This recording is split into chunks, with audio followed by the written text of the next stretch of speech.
Hey everyone, this is Jen and you're watching BPD Woman. On this channel, you will learn how to more effectively live and manage your BPD, your CPTSD, or you will learn to better, more effectively manage your emotions. If you consider yourself a highly emotional person or a highly sensitive person or just someone in general who has trouble managing their emotions and they become problematic for you. I was diagnosed with borderline personality disorder over 20 years ago, and I have lived with the disorder for about 30 years. While I am not a therapist or a psychologist, I can answer one question that most of those folks cannot, which is, what is it like to live with borderline personality disorder? I have spent multiple rounds in DBT, probably about a half dozen. I have researched, I have read books, I have done workbooks, one-on-one therapy, group therapy. I have a YouTube channel. You get the idea. I'm pretty informed and committed. And while I highly suggest, I just don't think I could be where I am without a professional's assistance, like someone who is trained in DBT and is a psychologist that specializes in personality disorders. I do offer one perspective that they just can't, and that is, what is it like to live with it? What is it like to experience it? I know, I've been there, and so I can offer and share with you insights on how to manage that from a perspective that they just simply can't offer you. So if that all sounds good, please hit subscribe and the bell below so you never miss a beat. I produce anywhere from 3 to 5 videos each week, all something new. So let's get started. So today I wanted to talk about something, and it's not my hair. I know, it's down, right? I finally dyed it, and it's not in a ponytail. I know, big change. I'm getting there, trying to work out of my pandemic funk. Next stop, haircut town. So what I wanted to talk about today is depression, and specifically borderline depression, and what that feels like, why that's different than, say,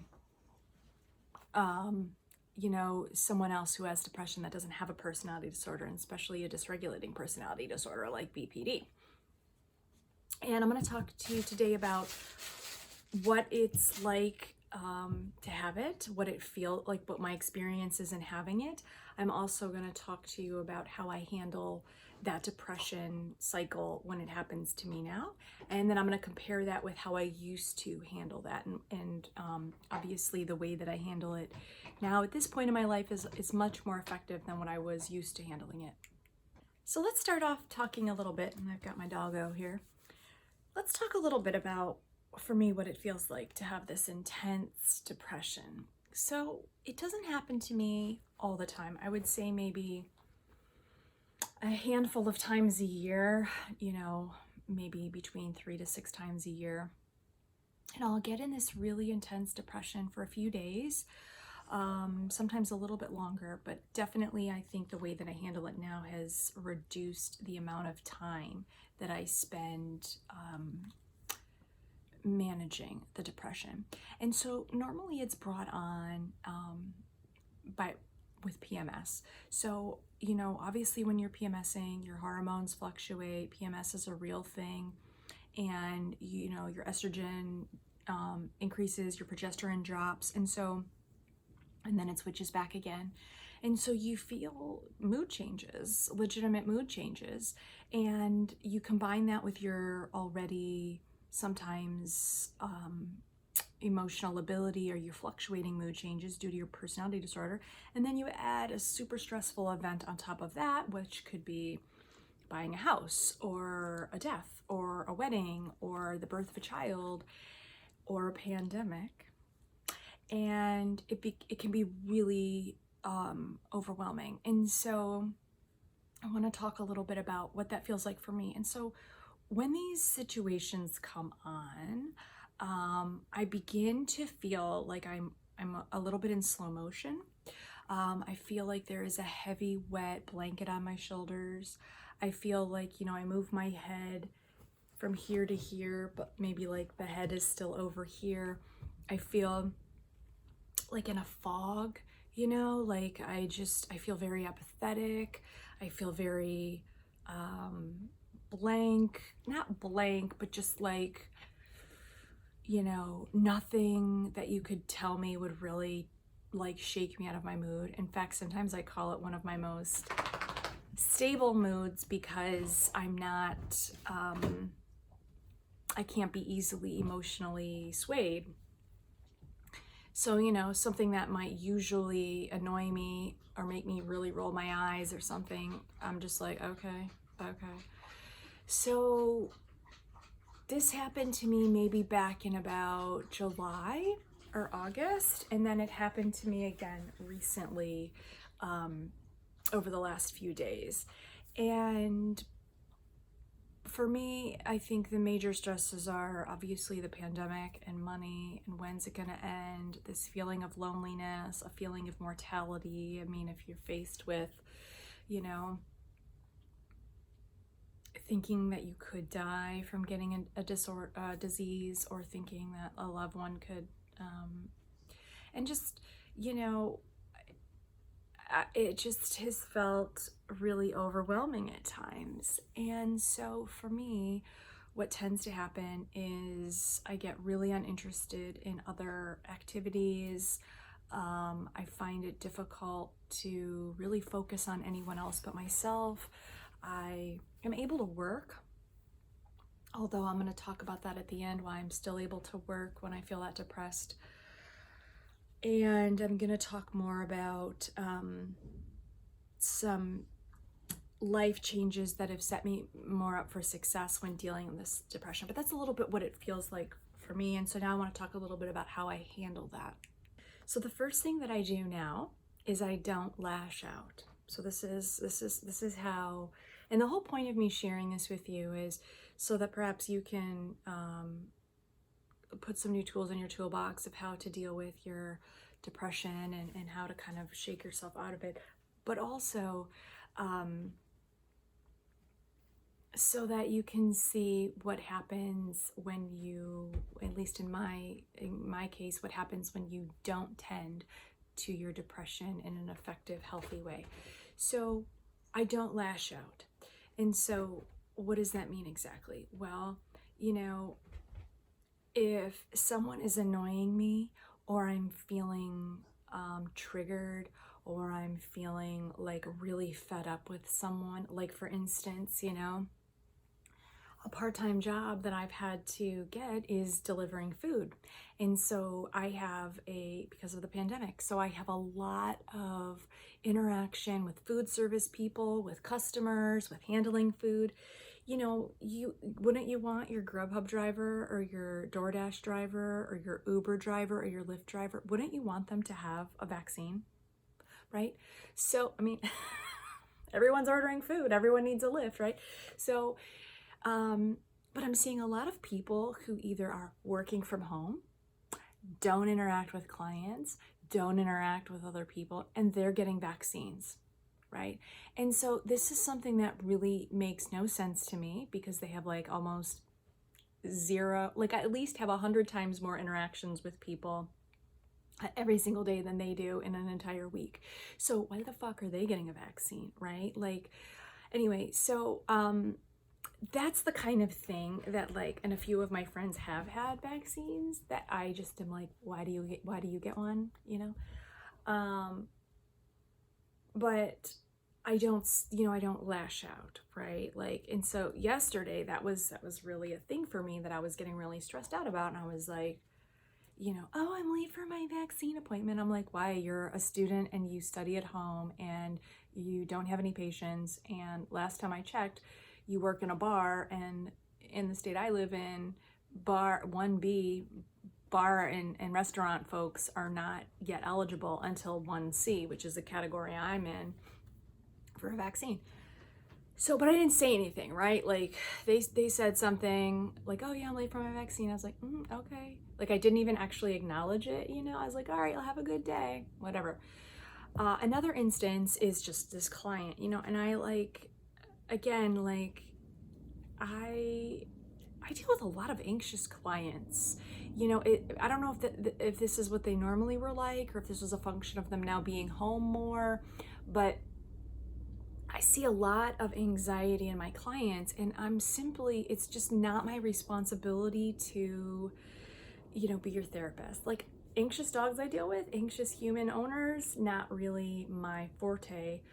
Although obviously I'm a human being and like I want to interact and like I'll offer my support, but like I can't deal with that all of the time. And it's like my job is not to like consistently make you feel okay about the decisions I'm making or about what your dog's doing. Like, either you trust me or you don't. Like, I mean, some of these folks I've been, servicing for, 6 months or more. Like, you know who I am by now. You know that I'm very consistent, responsible, and loyal and professional.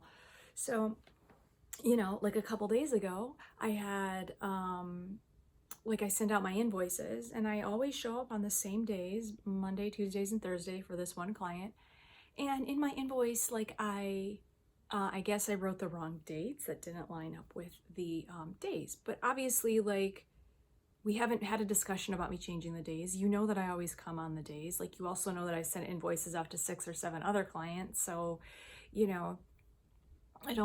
I don't see and you're home, so it's not like you absolutely need me to be there. I'm just, I'm just painting this picture of like this anxiety from this woman.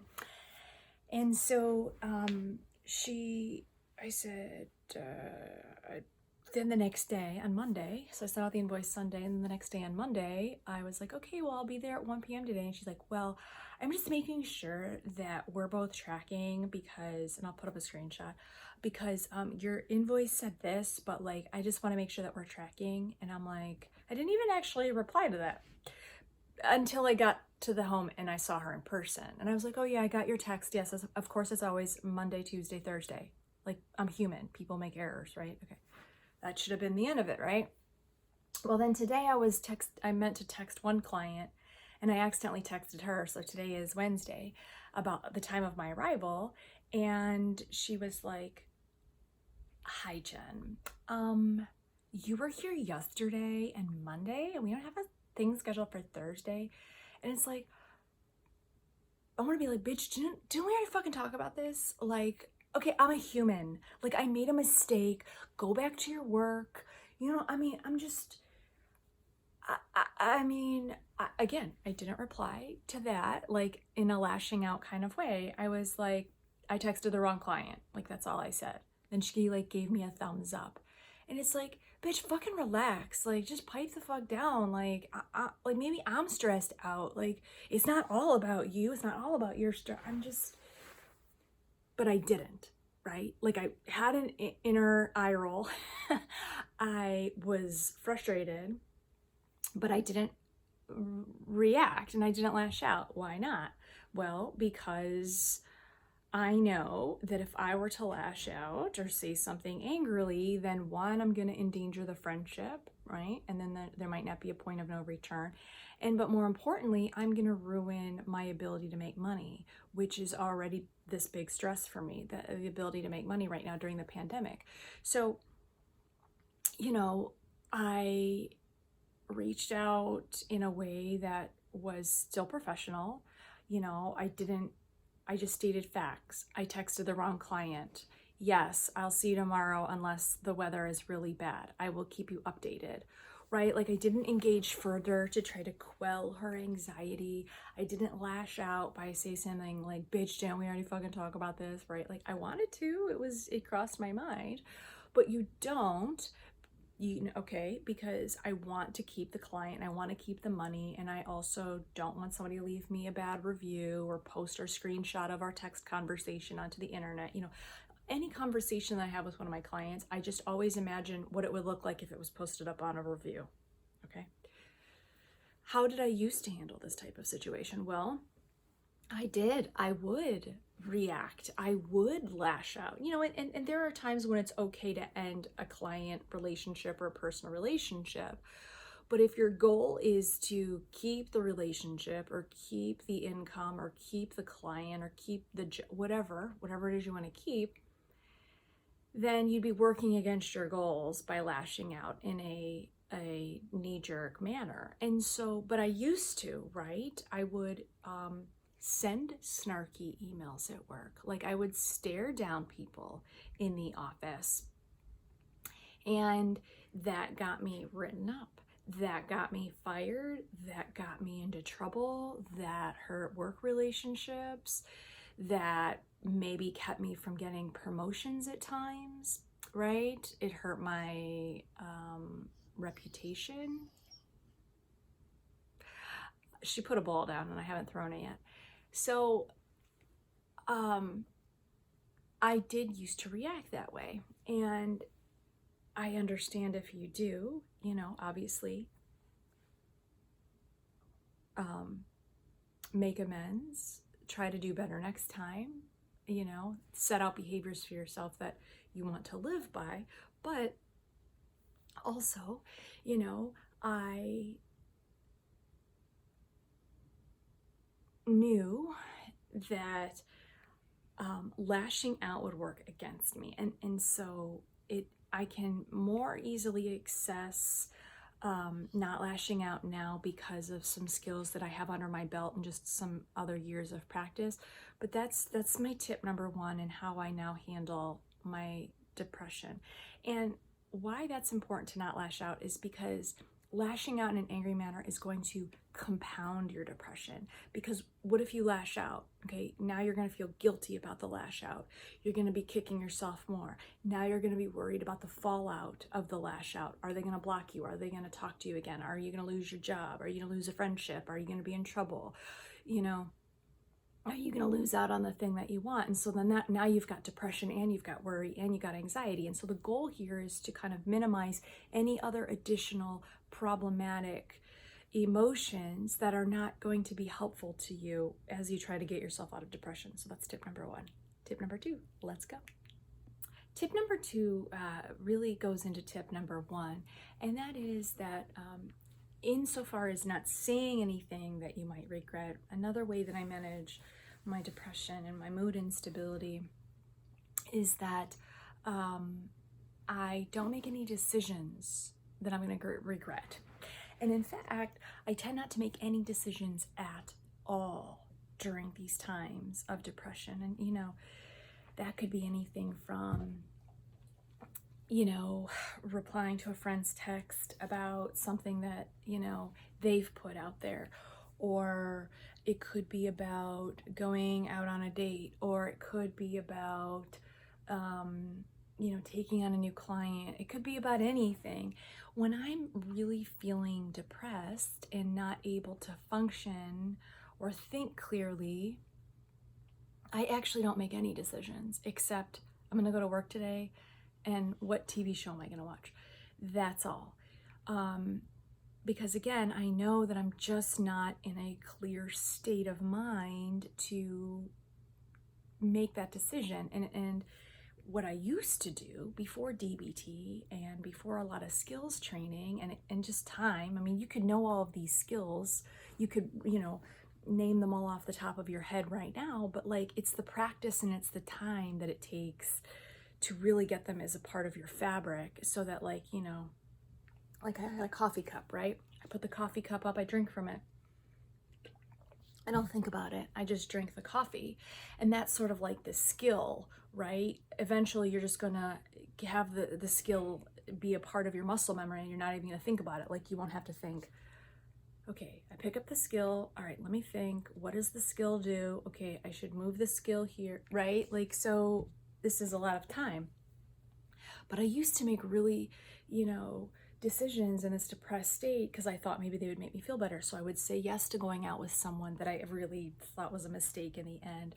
Or I would, you know, call off work, or, I mean, which may not be a bad decision if you're depressed. But then once I was out of the depression, now I had this like decision that I had to face. Like, oh, I promised you we were going to go on a date, but, you know, now that I'm thinking clearly, I don't really want to go on that date with you. And now I've got to like cancel the date or, you know, create some kind of situation to deal with there.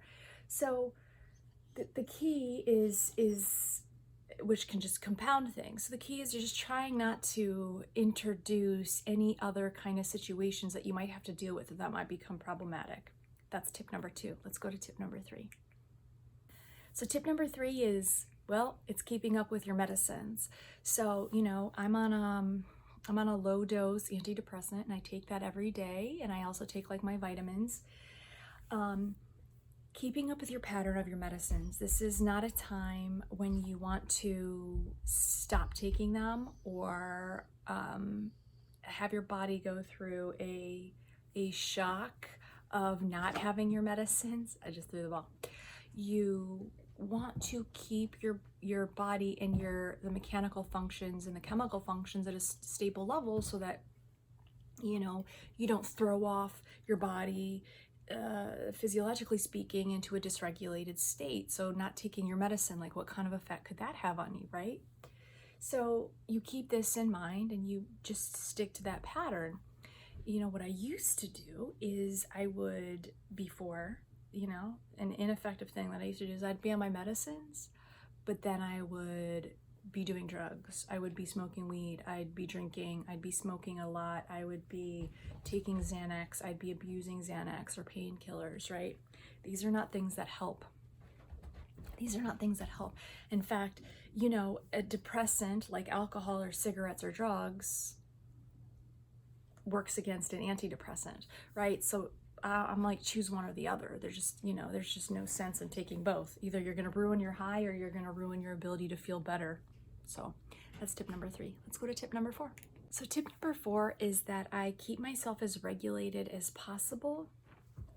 And sometimes that means that I'm sleeping more. Yeah, I mean, I know that there's, traditionally speaking, I don't look at staying in bed with your head under the covers as a productive means of handling your depression.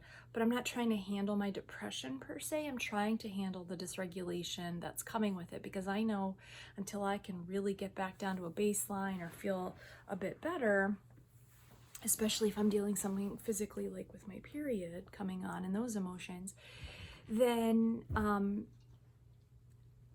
I need to be able to be as rested and as regulated to begin making some of those positive steps, like going to work, exercising, feeling enough energy that I can work on my goals for the day or reach out to friends or be there for other people.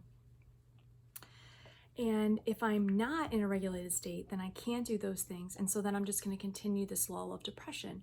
So yes, sometimes keeping extra regulated for me means that I simply just stay in bed longer, or I move as less as possible. So I will stay in bed, but I'll be awake and I'll, you know, have my heating pad on, or I'll be watching TV, or I'll pet my dogs. And in contrast, it means I do walk my dog and I make sure she gets enough exercise, and I make sure I get some exercise, and I'm not just bolted into my house. I eat healthy, you know, I limit what I consume in my body insofar as like media, right? Like, so I won't watch something super upsetting to me. Like, I'll watch something to like sort of get my mind off things. And that means, like, yesterday I just turned off the news. I was like, okay, I cannot hear any more bad shit. I just need to hear something that's not about reality right now.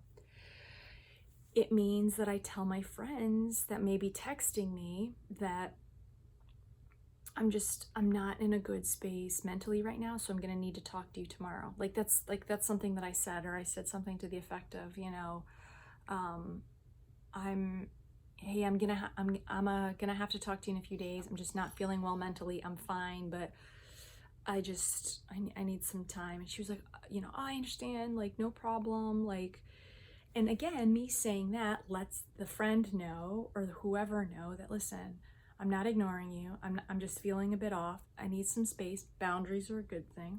Taking some space. I'll get with you in a couple of days. And that way, you know, they feel acknowledged and they're not wondering like what the hell's happening, right? Because that does 2 things that go into my other 2 tips. 1, I'm not lashing out at them, okay, right?